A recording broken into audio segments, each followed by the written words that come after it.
Totally Killer is out on Amazon Prime, a new time travel slasher comedy from director Nanachka Khan, who previously made Always Be My Maybe for Netflix.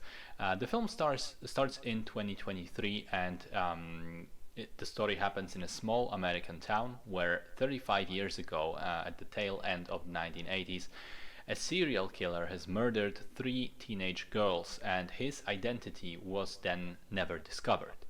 In the present day, the masked killer suddenly strikes again, targeting a woman who was a close friend of the original victims.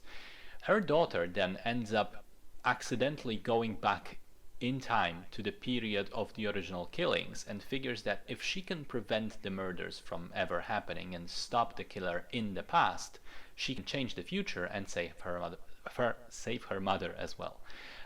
Sounds pretty silly. The poster looked pretty awful, but believe me when I tell you the movie is genuinely good.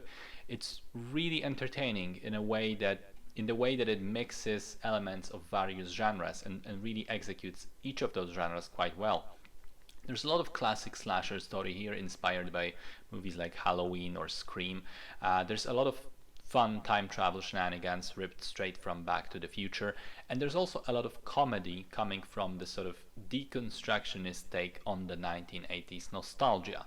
By throwing a Gen Z teenager into that time period, the movie pokes fun at a lot of the things that were normal in those days but seem utterly insane now.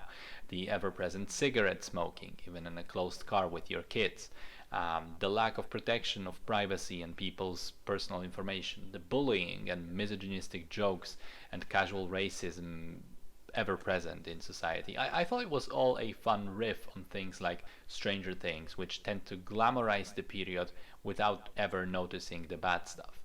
And when it all comes together, it really works. There's a good balance of humor, action, tension that comes from the plot. There were a lot of moments when I laughed out loud. The characters are well drawn, and some of the supporting cast is brilliantly funny, like Troy Lee Ann Johnson as young Lauren in particular.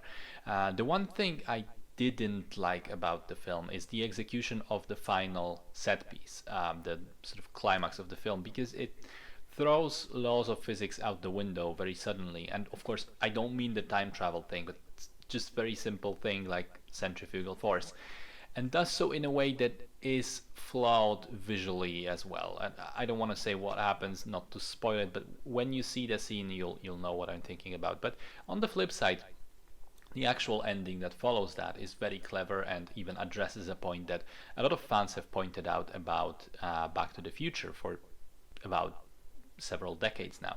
So I'm willing to forgive the single flaw that I've been able to identify, because on the whole, the movie was greatly entertaining to me. It's really solid stuff.